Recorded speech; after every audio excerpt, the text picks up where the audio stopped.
So Marco, it's great to have you here with us. And let's talk a little bit about what work used to be like last year versus how it is now. Yeah, hi Sarah. And it's really fascinating. We're sitting now in a virtual office. All is virtual. The connected ink is virtual. And just in 2019, the world used to be quite different. I just invite you on my Wacom One, and we make some drawings together. And when we look typically in all those offices around the world, how they used to be. You have all these great meeting rooms. Everything is new work. You have screens, you have boards, and people, and it's all about people. So when we just see how it was in 2019, people were there, they were interacting, they were talking, and everything was new work. And then I think beginning of 2020, something strange happens.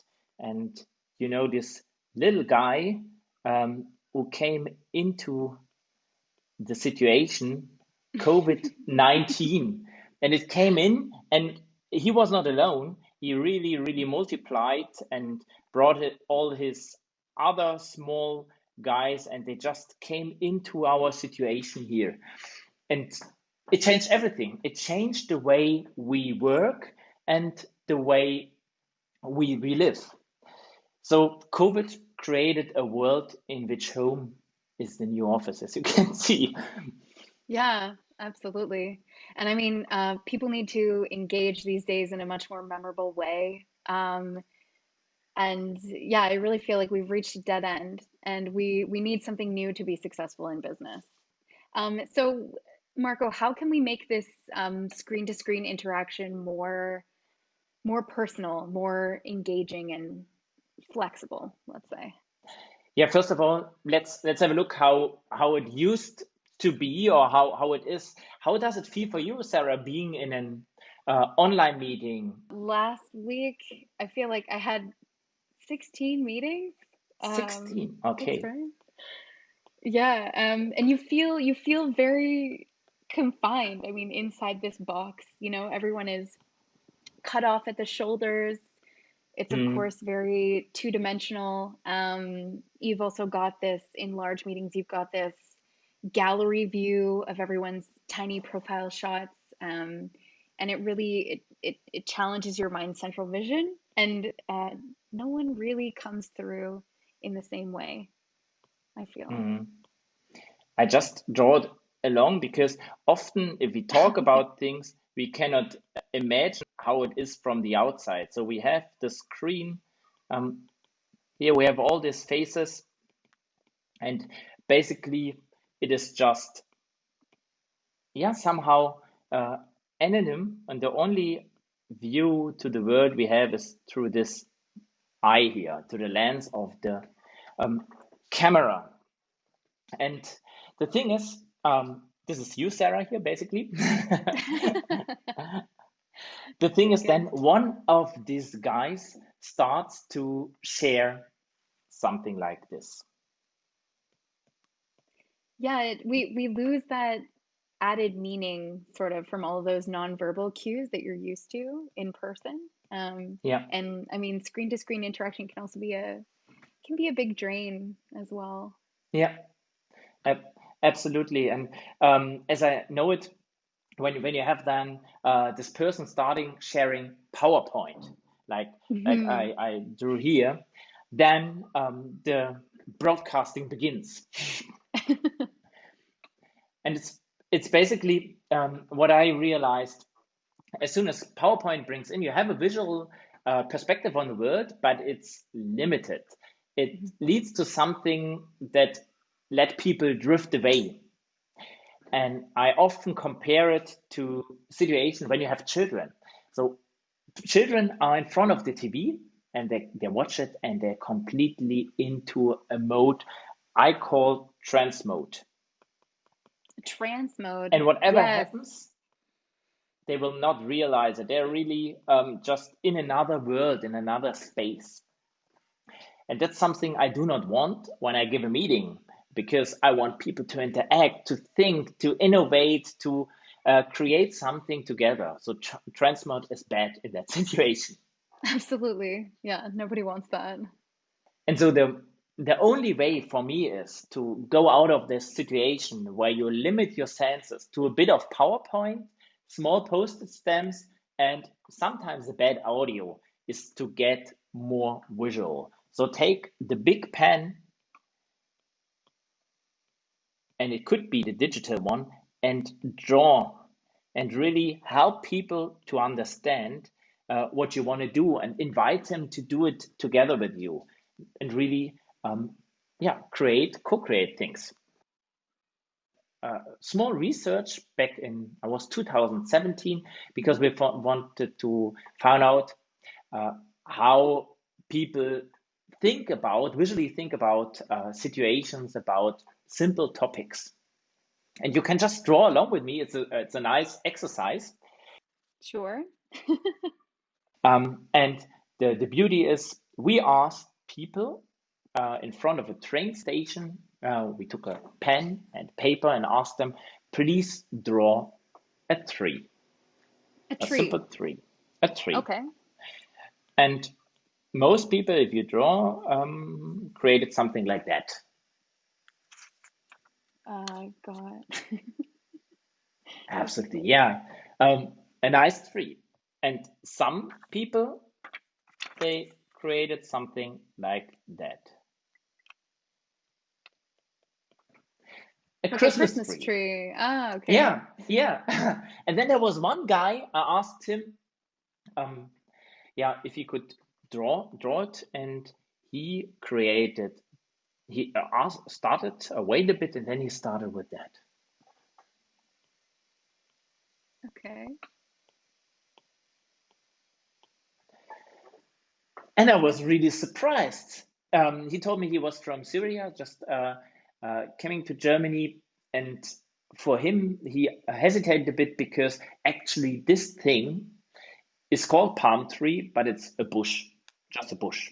But he has assumed that this would be something that has could be a tree. So in my world, so he tried, he did a lot of thinking in his head in order Hmm. to explain me what a tree is.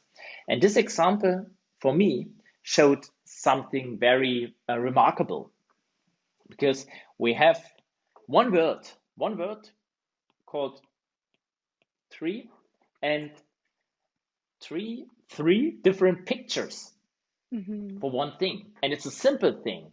And now think about something more complex, what we discuss in today's business meetings and online meetings, like digitalization. Everyone Okay. has something different in mind. And I'm curious, Sarah, what would you draw? Draw digitalization. Okay. Digitalization. So I guess just, I mean, right at the top of my head, uh,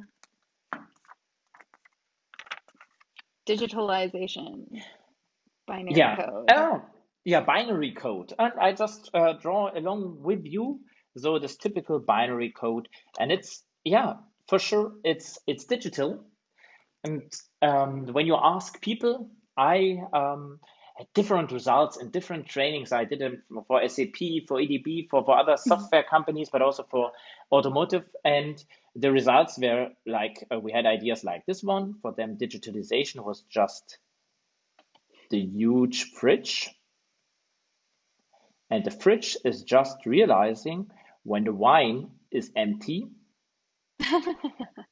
and then the fridge is ordering new stuff automatically, and it's delivered then from, yeah, from the delivery guy.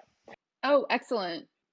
So when leaders are faced with these problems to solve with their teams online, how can visualization really help them connect and focus? The first thing is really, we need to change the way we engage people in a remote setting. So PowerPoint will no longer work.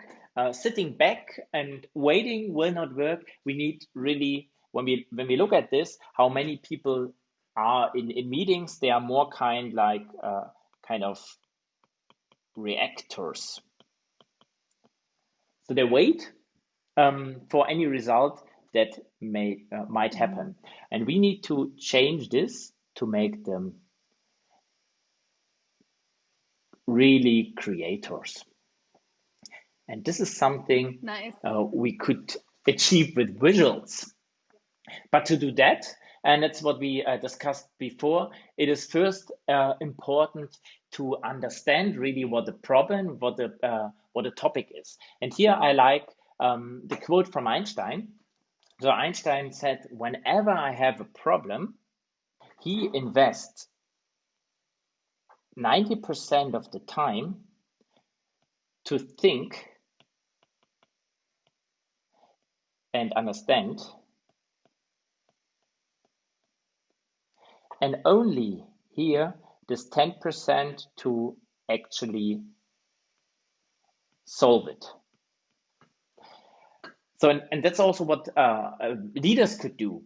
First, help people to understand the problem with a pen, with simple shapes, what is it all about, and then think about solving it, presenting results using PowerPoint.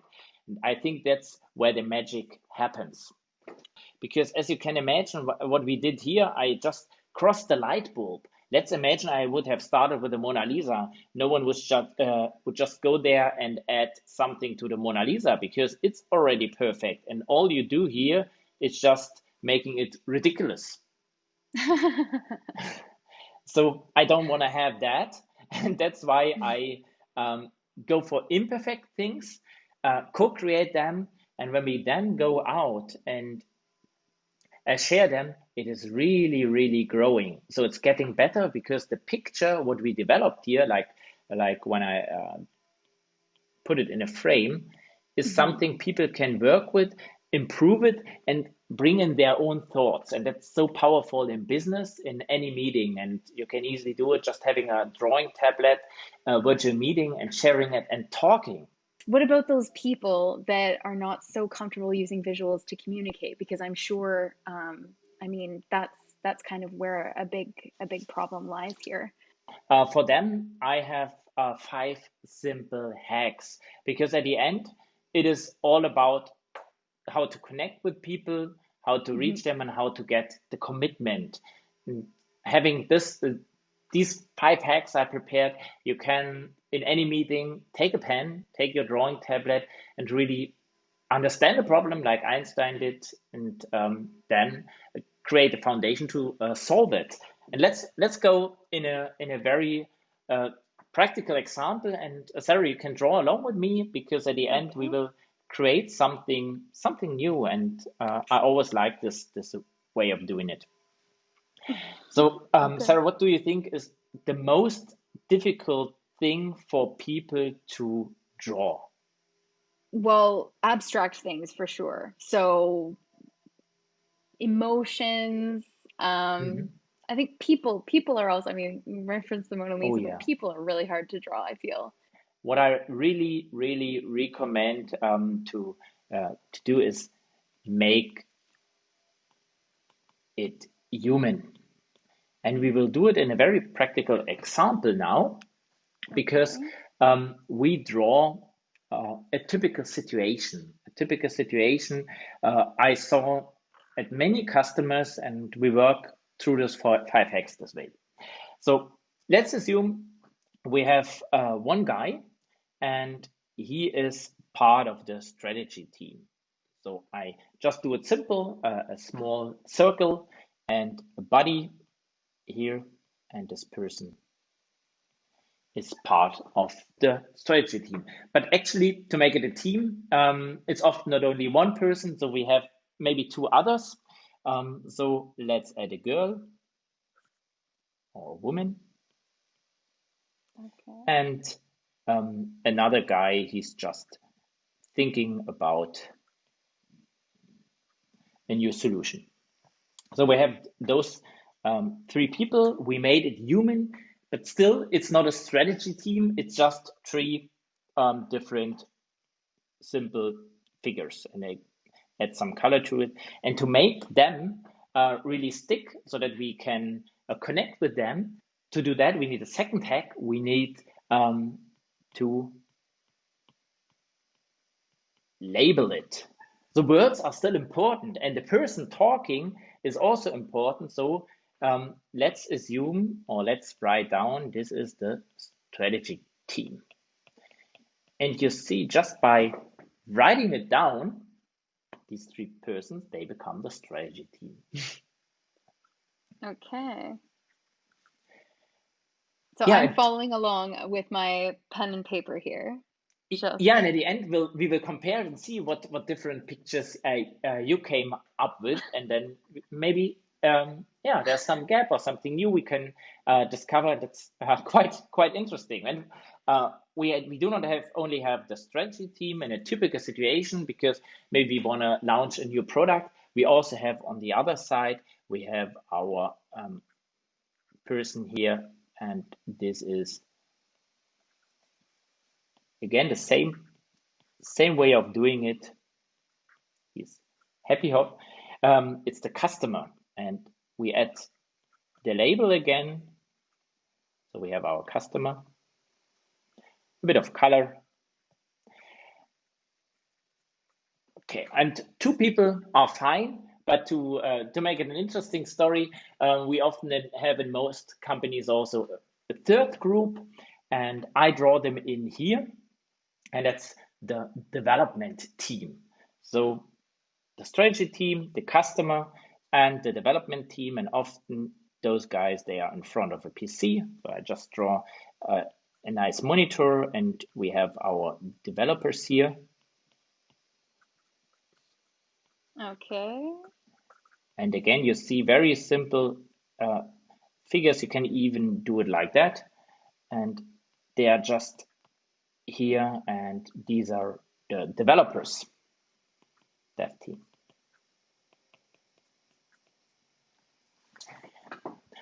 So they are all in a room, and now it's all about the next thing. We want to find out how they work together. So let's do the third hack. It is about connecting it. What are the relationships? Because people and business is complex. It's not a simple thing like a light bulb. It's how it all connects. And what I found out is it's a very typical customer example we use here. The strategy team often is very well connected to the customer, so they talk, they have different events where they meet, and it's all great. And on the other hand, we have the development team, and they have just regular meetings, and they get informed by the strategy team or by some kind of management layer, inform them what they have to develop as a next thing, as a next big thing out on the machines. We realized often there is no re-communication. There's really a gap like this one. So they are not talking to each other. And now let's introduce the fourth hack, and we need this one when we talk about a product. So it's all about placing it. Where does the product belong to? Is it belonging to the strategy theme? Because the strategy team just thought about it. It was their idea. They were part of the innovation process. Or is it the development team? Because they created it, they had to produce it. Or does the product belong to the customer because he pays for it? It's a little bit of everything there. And that's in most cases really the standard. So we have our product here, and it is somewhere, but it's not very clear very often where it does belong to. So we just put it in here. And that's basically part of the discovery process to find that out. And in order to have the fifth hack in here, that's then when we can start a discussion to solve it. So we basically agree on something. So we need to structure it in order to work with our visual.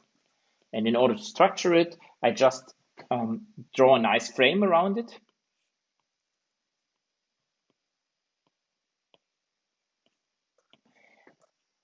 And I can just visually show that this thing here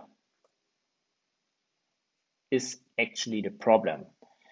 And we have to talk about if this could be our issue here.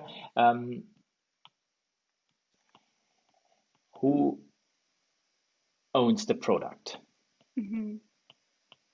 Who owns the product? That's our the beginning of everything we have to solve, and we really invested 90% of the time to understand it. And now I'm curious how you drew it.